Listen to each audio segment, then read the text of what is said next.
माँ, माँ, मुझे बहुत भूख लगी है, प्यास भी बहुत लगी है और मैं थक भी बहुत गया हूँ। अगर तुम थोड़ा और चली तो मैं मर जाऊंगा। मुझे नहीं मरना माँ।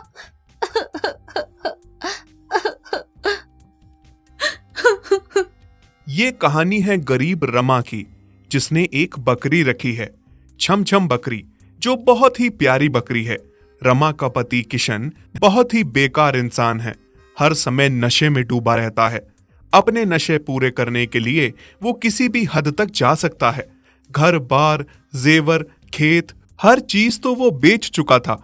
अपने नशों की पूर्ति के लिए उसकी बीवी रमा एक बकरी के सहारे जी रही थी, जिसे अब वो अपना सब कुछ मानती थी, मानो वो उसके जीने का सहारा हो। रमा, अरे ओ रमा, थोड़ा पैसे दे दो, मुझे बहुत जरूरत है। हाँ हाँ, पता है तुम्हारी जरूरतों का। कौन सी जरूरतें हैं? नशे करने के अलावा तुम्हें कुछ और आता है क्या? जैसे तुम हो, शायद इसीलिए भगवान ने हमें औलाद का सुख नहीं दिया। चिंता क्यों करती हो? बच्चे भी हो जाएंगे। पहले तुम थोड़े पैसे दे दो, मुझे बहुत जरूरत है। अब से तुम्हें कोई पैसे नहीं दूंगी, जाओ और खुद कमाओ। ये कह के रमा गुस्से में छमछम को चराने जंगल चली जाती है। अब क्या करूं? सेठ के पैसे कहां से दूं? उसने मुझे आज का समय दिया था पैसे लौटाने का। अगर मैंने पैसे नहीं दिए तो सेठ मुझे मार देगा। अब तो रमा ने भी पैसे देने से इनकार कर दिया। किशन अभी सोच ही रहा था कि तभी सेठ के आदमी वहां आ जाते हैं और किशन को घसीट के ले जाने लगते हैं। छोड़ दो मुझे। हमें हुक्म है कि तुम्हें घसीट के सेठ के पास लाया जाए। चल हमारे साथ, नहीं तो तुम्हारी गर्दन यहीं धड़ से अलग कर देंगे। नहीं, मुझे माफ कर दो। मैं सेठ के पैसे आज शाम तक लौटा दूंगा। मुझे बस थोड़ा समय दे दीजिए। ठीक है, अगर शाम तक तुम पैसे लेकर नहीं आए तो अब तुम जिंदा नहीं बचोगे। किशन को शाम तक का समय तो मिल गया था, पर वो बहुत चिंतित था कि पैसे आएंगे कहां से। रमा छमछम को चराने जंगल गई थी। वहां से आते समय रास्ते में एक नाला आता है। अरे छमछम, क्या हुआ? तुम रुक क्यों गई? कोई बात है क्या? मालकिन, मैं ये नाला उछल के पार नहीं कर सकती। हम दूसरे रास्ते से चलते हैं। क्या हुआ छमछम? तुम बीमार हो क्या? पहले तो तुम एकदम से नाला पार कर लेती थी। मालकिन, मैं गर्भवती हूँ। अब मुझे अपने साथ अपने बच्चे का भी ध्यान रखना है, इसलिए मैं ज्यादा उछल कूद नहीं कर सकती। क्या छमछम, सच में तुम गर्भवती हो? ये तो बहुत खुशी की बात है मेरी बच्ची। मैं तो कभी माँ नहीं बन सकी। मैं तो अभागी हूँ। तुम्हारे भाग्य में ये खुशी है जो तुम माँ बनने जा रही हो। अब देखना, मैं तुम्हारा कितना ख्याल रखूंगी। रमा छमछम के गर्भवती होने पे बहुत खुश थी। वो छमछम और उसके होने वाले बच्चे के लिए बहुत सपने देख रही थी। जैसे ही वो घर वापस आती है तो देखती है कि किशन घर के दरवाजे पे परेशान बैठा है। किशन रमा और छमछम को आता देखता है और उसकी नजर सीधी छमछम पे जाती है और वो उठ खड़ा होता है। अरे बाप रे, ये ख्याल मेरे दिमाग में पहले क्यों नहीं आया? मेरे ही घर में इतनी मोटी ताजी बकरी थी और मेरी उस पे नजर ना गई। अब यही बकरी मुझे इस परेशानी से बाहर निकालेगी, मुझे इस कर्ज से मुक्ति दिलाएगी। किशन उस सेठ के पास जाता है जिससे उसने अपने नशे के लिए कर्ज लिया था। आ गए तुम? इतनी देर लगाई तुमने पैसे लौटाने में? लाओ जल्दी मुझे मेरे पैसे दे दो। सेठ जी, पैसे तो मैं नहीं लाया। मेरे पास पैसे नहीं हैं, पर है मेरे घर में एक बकरी हट्टी कट्टी, और अब तो वो गर्भवती भी हो गई है। मैं पैसे के बदले उसे आपको लाके दे सकता हूँ, जिससे आपको डबल मुनाफा होगा। एक तो बकरी का, दूसरा कुछ समय बाद उसके बच्चे का। ठीक है, ले आओ तुम बकरी। शुक्र है, सेठ बकरी लेने के लिए मान गया। अब बस किसी तरह से रमा को बेवकूफ बना के घर से बकरी को निकालना होगा। अगली सुबह जैसे ही रमा छमछम को चराने जा रही होती है कि तभी किशन उसे कहता है, अरे रमा, आज तुम रहने दो, मैं बकरी को चराने ले जाता हूँ। हैं? आज सूरज कैसे उल्टी तरफ से निकल पड़ा? रमा, मैंने सोच लिया है, अब से मैं कोई नशा नहीं करूंगा। नशे में रखा ही क्या है, अब से मैं भी घर के काम काज करूंगा, हर काम में तुम्हारा हाथ बटाऊंगा। मुझे यकीन है मैं सुधर गया हूँ। अगर ऐसा है तो बहुत अच्छी बात है। मुझे बहुत खुशी है इस बात की कि तुम सुधर गए हो। किशन रमा से झूठ बोल के छमछम को ले जाता है और छमछम को चराने नहीं बल्कि सेठ के पास लाता है। ये किशन मुझे कहाँ लाया है? जरूर ये मुझे बेचने लाया है।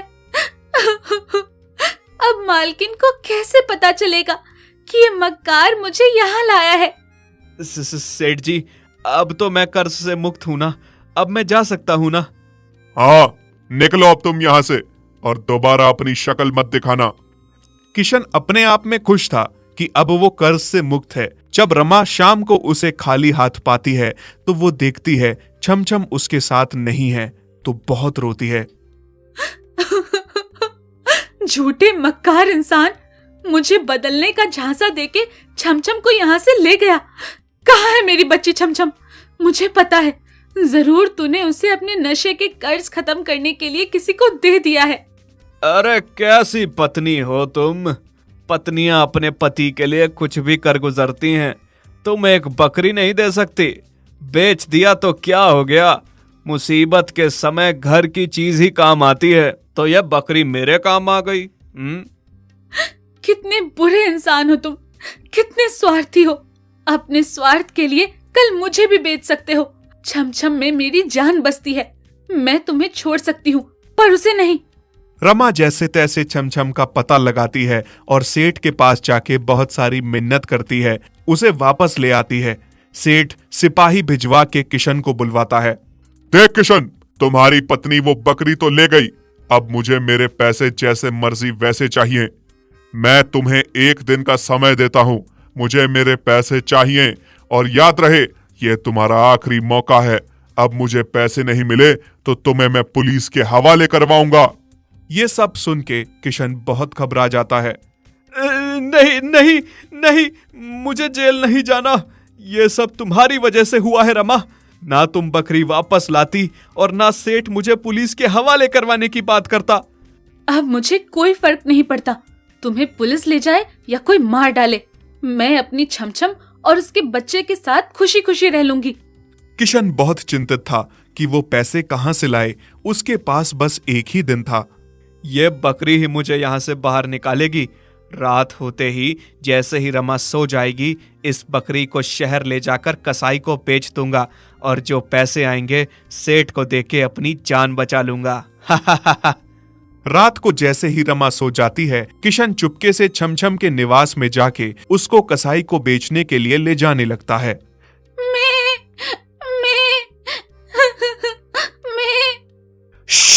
चुप हो जा बकरी, नहीं तो मैं तेरे पेट में पल रहे बच्चे को मार दूंगा। चुपचाप मेरे साथ चल। छमछम बहुत डर जाती है और जैसे किशन कहता है वैसा ही करती है। किशन उसे बहुत भगाता है, जिस वजह से गर्भवती छमछम की हालत बहुत खराब हो जाती है। बस अब मैं नहीं चल सकती, बहुत थक चुकी हूँ। अगर मैं और चली तो मैं मर जाऊंगी। आलसी बकरी, चलने में आलस करती है। जल्दी चल, मेरे पास इतना समय नहीं है। मुझे तुम्हें कसाई को सौंप के पैसे लेकर सेठ को देने हैं। चल जल्दी। किशन शाम से लेकर सुबह तक बकरी को चला चला कर थका देता है। सुबह जब रमा उठती है और छमछम को नहीं पाती तो बहुत परेशान हो जाती है। किसी तरह उसे किशन के इरादों का पता चलता है तो वो सेठ का सहारा लेकर किशन को खोजती हुई आती है। माँ, मुझे बहुत भूख लगी है, प्यास भी बहुत लगी है और मैं थक भी बहुत गया हूँ। अगर तुम थोड़ा और चली तो मैं मर जाऊंगा। मुझे नहीं मरना माँ।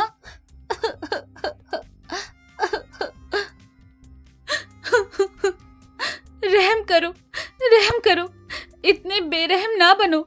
मुझे महसूस हो रहा है मेरा बच्चा बहुत भूखा प्यासा है, बहुत थका हुआ है।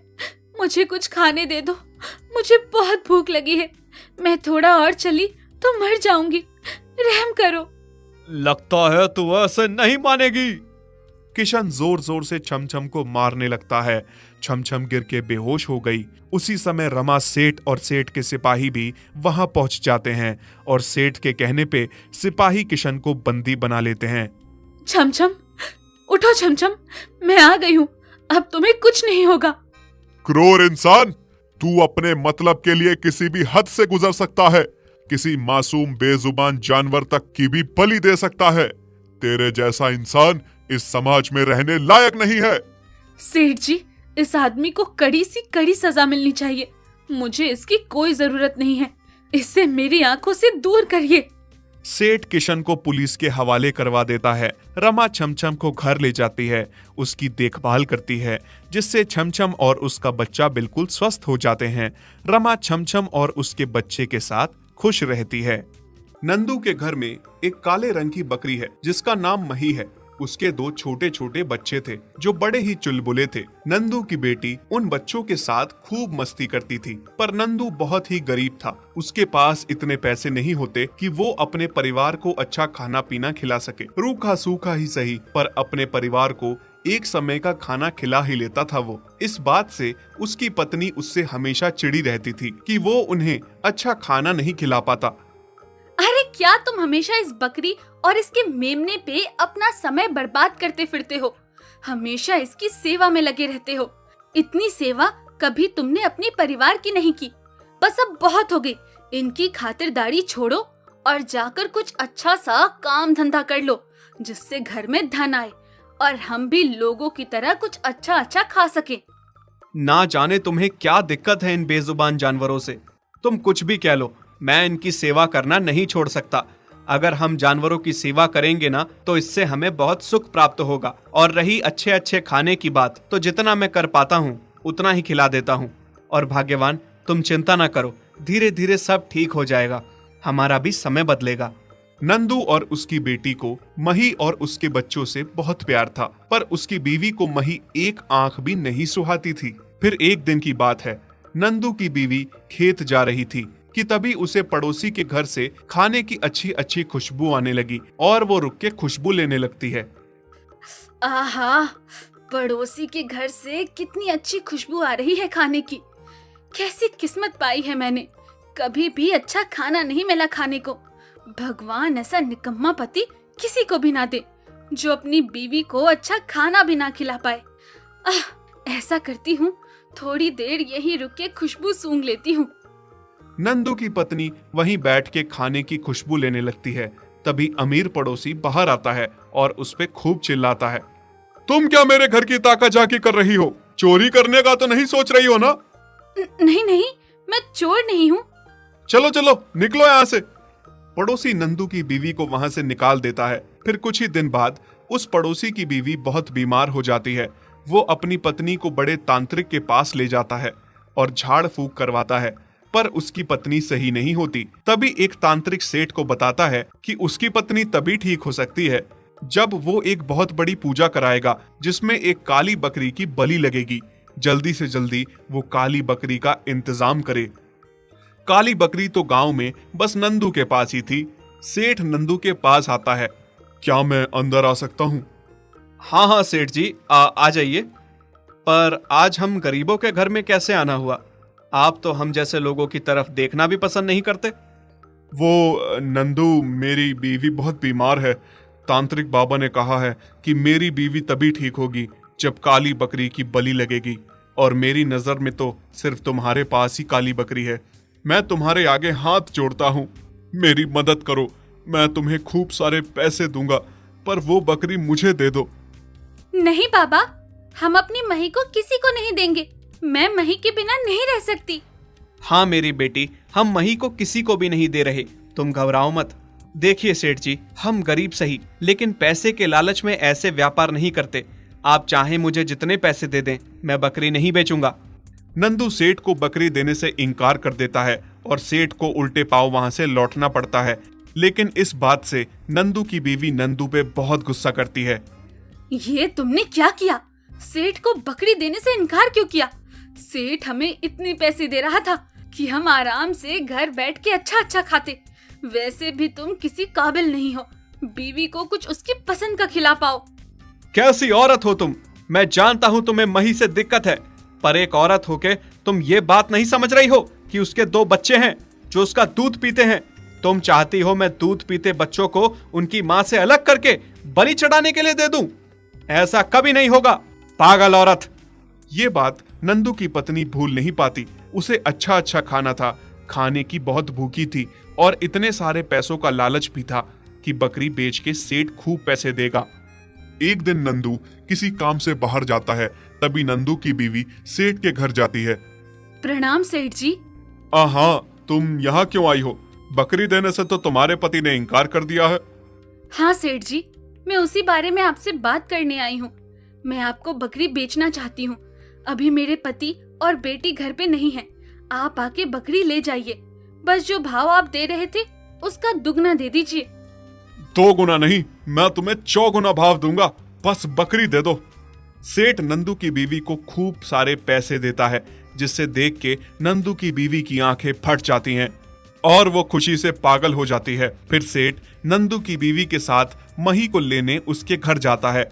उस समय मही अपने बच्चों को दूध पिला रही होती है। अरे बस हुआ तेरा दूध पिलाना, चल अब यहाँ से चलती बन। माँ, ये लोग आपको कहाँ ले जा रहे हैं माँ? मेरे भी कुछ समझ में नहीं आ रहा, कहाँ ले जा रहे हैं पता नहीं। शायद मुझे बेच दिया, पर इतने छोटे छोटे बच्चों की माँ को कौन बेच सकता है भला। ना जाने मालिक भी कहाँ रह गए, वरना वो मुझको कभी बेचने नहीं देते।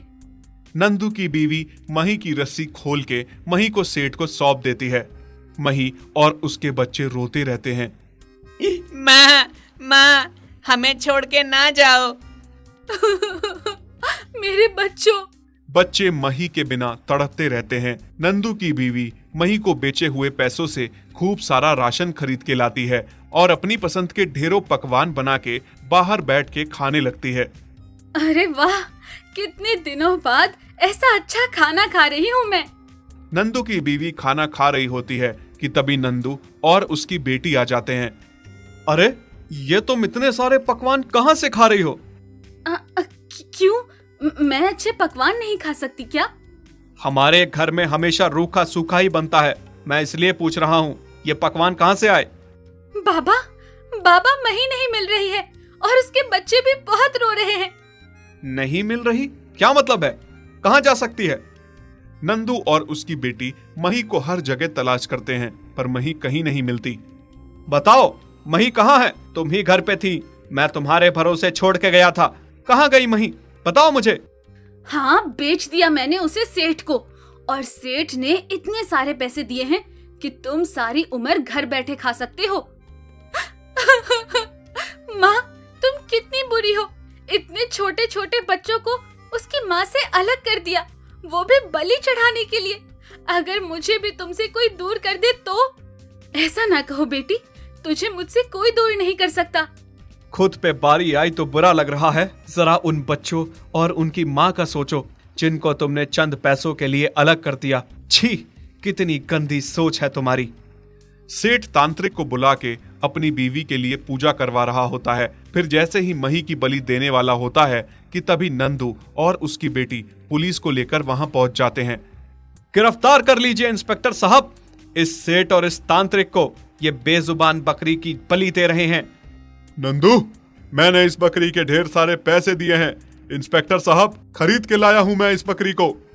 ये लो सेठ, तुम्हारे सारे पैसे वापस, और हमें हमारी बकरी वापस करो। मैं पैसों के लालच में अंधी हो गई थी। एक माँ को उसके बच्चों से अलग करके पाप किया मैंने। तुम पागल हो गए हो सब, पूजा में विधान डाल रहे हो। आप अंधविश्वासी ना बनिए। आपकी पत्नी किसी बलि से ठीक नहीं होगी। आपकी पत्नी को मिर्गी की बीमारी है, इसका इलाज सिर्फ और सिर्फ डॉक्टर ही कर सकते हैं। हाँ सेठ, इस बीमारी का इलाज बस डॉक्टर ही कर सकते हैं। तुम कितनी भी बलियां लगा लो, तुम्हारी पत्नी कभी ठीक नहीं हो सकती। सेठ, तुम्हारी पत्नी कैसे ठीक होगी जब तुम दूध पीने वाले बच्चों से उनकी माँ को छीन के उसकी बलि लगाओगे? अंधविश्वास से बाहर निकलो और अच्छे से डॉक्टर से अपनी बीवी का इलाज करवाओ। सबकी बात का सेठ पर असर होता है और वो बहुत शर्मिंदा होता है। कितना गलत करने जा रहा था मैं आज। अगर आप लोगों ने सही समय पर आकर मुझे नहीं रोका होता तो मेरे हाथों से कितना बड़ा पाप हो जाता। अंधविश्वास में डूब गया था मैं, कोई सही राह दिखाने वाला नहीं था। अब मुझे समझ में आ गया है कि मुझे अपनी पत्नी का इलाज कैसे करवाना है। ये लीजिए, आप इस बकरी को इसके बच्चों के पास ले जाइए। नंदू मही को घर ले आता है और बच्चे अपनी माँ को देख के बहुत खुश हो जाते हैं। इसके बाद नंदू की बीवी भी सुधर जाती है और फिर नंदू और उसकी बेटी की तरह मही और उसके बच्चों की खूब सेवा करती है। यदि आप ऐसी कहानियां और देखना चाहते हैं तो हमारे चैनल को सब्सक्राइब करें और बेल आइकन पर क्लिक करें ताकि हमारी सारी नई वीडियोस आप सबसे पहले देख सकें।